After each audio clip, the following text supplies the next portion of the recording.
All right, guys, what's going on? Welcome back to Top Line. It's your boy Chris, and this Ben Simmons thing, Kevin Durant thing, Brooklyn Nets thing. I don't know, man. That last game, it might have hit a head, man. First of all, the Nets are frustrated with Ben Simmons. They are just, I think his stat line right now is like 6'6", 6'6", something like that. I hope it ain't 6'6". That's bad. But it's just, I just don't feel like he's there, man. I don't feel like he fully just got back into the game. When you love something and you lose that love, man, it's hard to get it back. You know, that's with sports, that's with work, that's with relationships, that's with anything. When you have a genuine love for something, and you kind of lose it, and I'm not saying he don't love the game of basketball, but he just mentally, I think he's tired. And, you know, the thing is, you know, what do? You know, you're not going to really trade him for much. You're not going to get much for him. His stock has probably dropped faster than Nikola, if you know who Nikola is, the other company that, other than Tesla, that did the fake. Y'all heard about that, right? The other company that instead of, they thought they had an electric truck, but they actually rolled it down the hill to make it like a truck. Anyway, I can go on that type of stuff all day, but I won't. But his stock had dropped faster than that, and just don't look into it. He has flashes where you like, yo, that was Ben, and then you like, yeah, no, and I think he's at career lows everywhere, all across the board. You don't know what, like, you know, is injury this, injury that, and I don't understand that for someone who haven't really played. Let's keep it real. He hasn't really played in like a year or something. He's just now coming back and just don't look the same. Still complaining about injuries. Let me tell you something. When you're not happy with what you do, every little thing become a big thing. If you don't want to do something, and it's like getting up in the morning and it's time to go to work and you really don't like your job, all of a sudden, the fact that that your toothpaste ain't where it's supposed to be, frustrating. Oh my God, man, where's my toothpaste? Because you're already frustrated. You don't want to go do what you got to do anyway. You're obligated. You have to. You know, it's like working when all you work for is bills. You know, you're just working because, man, mortgage due. I don't like my job, but hey, I got to go do it, man. Mortgage due. Get to work. Hey, how you doing? It's that type of thing. That's my opinion of what's going on with Ben Simmons. I just don't feel like he's at that point of like just really enjoying the game. And the problem is, and this is my personal opinion, he can't go along with the roller coaster ride that fans, you know, people gonna say whatever they want to say on social media. People gonna criticize you. Your happiness for the game can't go with that. You have to love what you do, regardless of what the world say, regardless of what everyone else say. You go get yourself in the room and you say, man, you know, what can I do? What can I do? What can I do? What can I do? What can I do? Where you got to put yourself back in a mental space of, where was I at when, what was I mentally when I was at my finest, when I was just really, really happy with the game? Or was I ever? Was I just hadn't been good at something?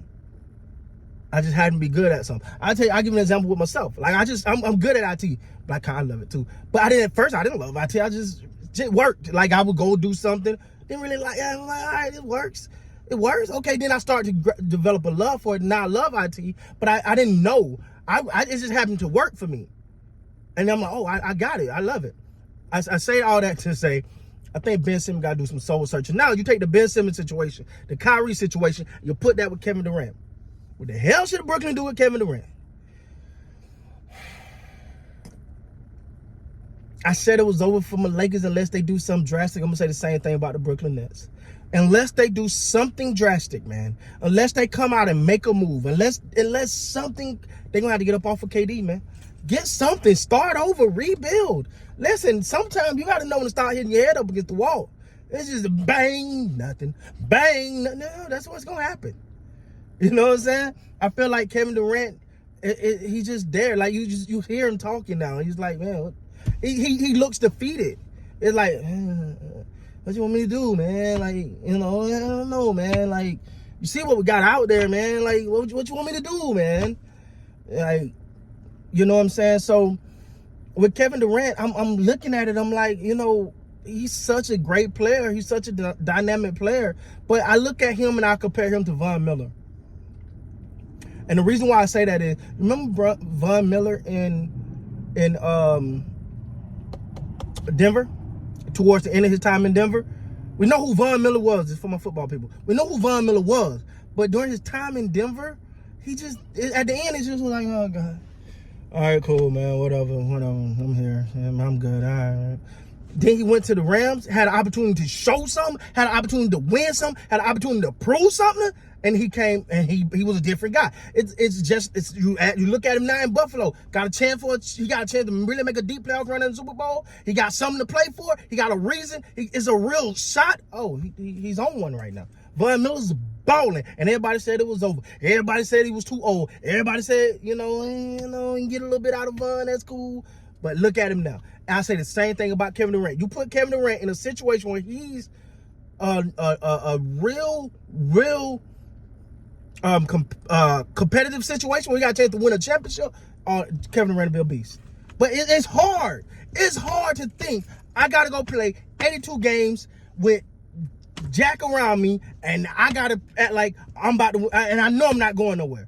It's hard to it's hard to go through those intense practices. It's hard to go through that 82 game schedule, and you just losing, like you just gave up 150. Oh my God, you gave up 150?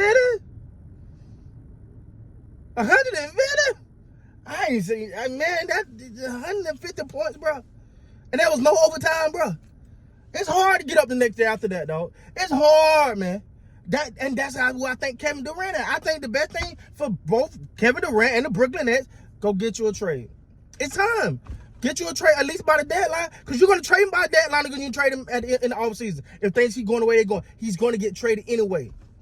So if you're a team that was thinking about getting into Kevin Durant sweepstakes, if you're thinking about putting your best off on the table, hell, you might not have to put your best out there right now. Go on, make it happen. Go on, shoot Brooklyn the deal right now, because they don't even think Kyrie's coming back. You keep telling me he is until I see him on the court. I don't think he's coming back. Ben Simmons is, well, they point out on Undisputed. Look, you can say he's there for attraction. He there to fill seats, but they ain't even selling out seats. They ain't even selling out the arena, so that ain't it. You get something while you can, because you keep waiting. The stock only going down. It's like holding on to that sinking ship, baby. It's going down. Go ahead and I think Brooklyn Nets got to go on and trade Kevin Durant, man. They got to go on and trade for Kevin Durant, man. And we're going to talk about who I think should jump on this. With that being said, guys, please like, comment, subscribe to the channel. Until next time, man, you got to be great.